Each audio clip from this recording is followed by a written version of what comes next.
The other day in that video where we were building that PSAR scanner that would scan all the pairs, all the time frames, and also the proximity scanner and some other things. That was several weeks ago. I don't really forgot what all we did, but in that I used the PSAR because it is a pain, but still it's something we should be able to agree on. And by agree, I mean if you're using Ananda, like I am here, V20 Live 1 server, like I am here, no matter what country you're in, time frame, time zone, no matter what language you speak, we all should agree that the PSAR broke right here because we're using the same broker, same server, same price feed. If you're using something different, it may or may not be different. Does it matter? Yeah, who can say? But when you're talking about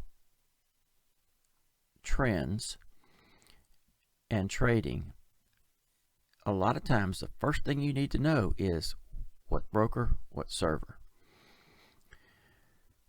Here, someone had said, I don't know, a while back, something about, they asked me some question. I can't remember what the question was, but I told them that I am more focused on not losing. I'm not really focused on winning. My focus is on not losing. And if you think about that, you'll understand the logic behind it.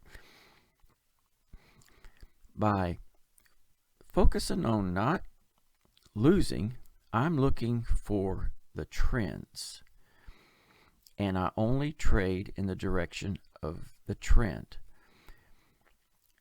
Sometimes I'll be late getting in. That's just a lay of the land. This here, it might end up taking several videos because I don't want to sit here and talk for an hour about something. You lose track of what I'm talking about. You might remember Peyton's Alma indicator where I had the lines like this where you could move the lines and you could tell how much you made or lost in that period of time. A lot of people got confused on these lines. These lines aren't saying buy here and sell there. What they are is reference points. So if I move this line, let's just say over to here, and I move this line, say to here, I'm lining this up. I'll explain that in a second. Okay, now the only thing I'm looking at in this entire chart is from here to here. Nothing else matters. And that's what Peyton's MA did. It just would tell her, okay, if you bought here and you sold here, you would make this amount. Just to kind of, explain it a little better. In this case right here, what I'm doing is, let's just call it searching for the best trend indicator. So let's think of it as we go through all the indicators out there, ones that are usable, and we try to find the best one. 200 MA, 100 MA, QQE, PSAR, Bollinger Bands, Alma, whatever. We try to find the best one. Or combinations, like you might use the QQE and the PSAR, only when they agree. That type of thing. Or you might use the PSAR on the weekly and the daily only when they agree. I'm sure you can understand that. What this here does, I'm going to post all this in, I may or may not post the code yet, I'm not sure, but I'm going to post it on enivids site, earnforex.com.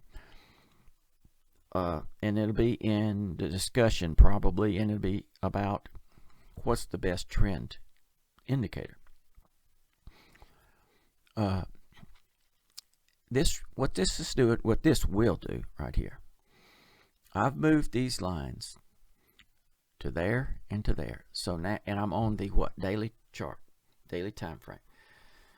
So now I have this thing set, no hanky panky. The signal is included in the standard MetaTrader platform. No hanky panky here.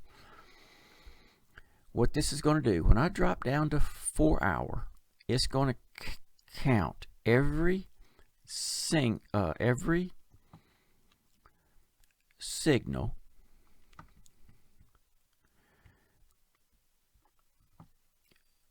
You know what I should have done, I guess, just so you'll see that this, okay, I'm on A, and if you look down there at the bottom, you see 2020 1106.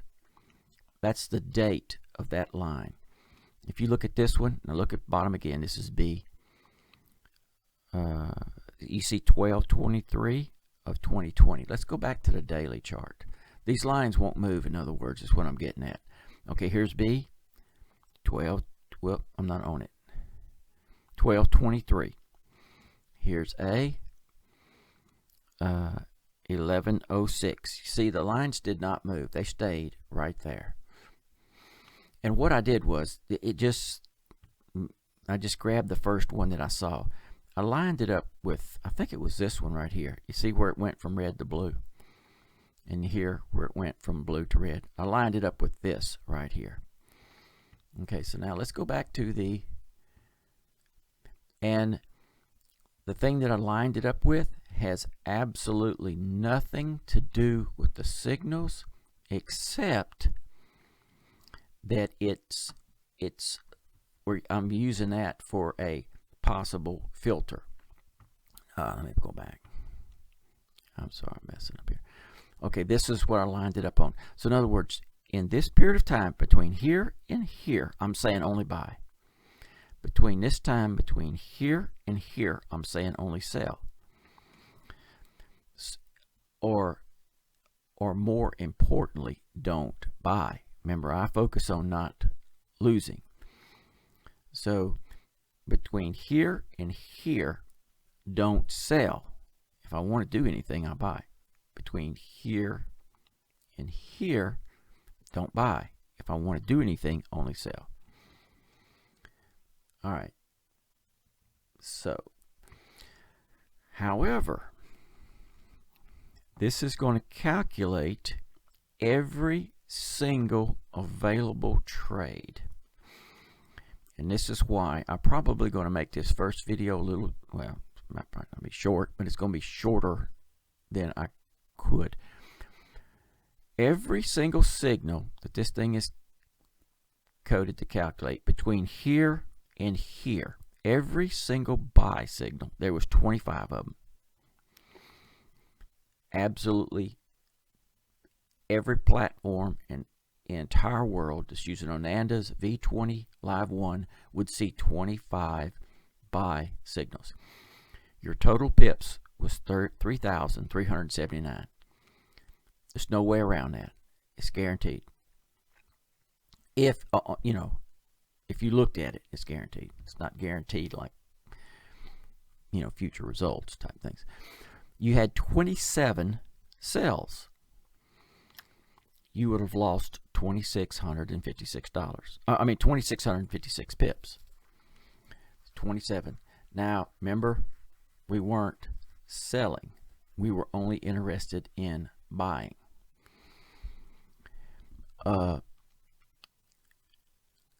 But this thing here actually is doing a lot more than just what I just said.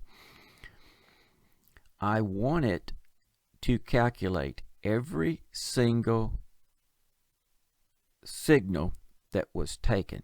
In other words, I want it to calculate all the ups and all the downs. Even though I would not have taken those downs, I want to calculate those downs. And why is that? First off, I want to verify in my mind how foolish it is for me, maybe not you, but for me to sell against the trend. And how positive it is to buy with the trend. That's more just for me right here. Then also, if you look at this, if I would have taken every single signal, every buy, every sell. Now here in the States, we'd have to have 2 separate accounts. I would have still made money. I would have, because we can't hedge here is what I'm getting at. I would have still made, what, 700 pips or something like that. I would have lost 2,600. So in other words, don't even think about it. Don't say, okay, look, I'm going to filter this out. I'm only going to take the buys. If I'd have took every single signal, I would have still made 700. Now that's on the 4 hour.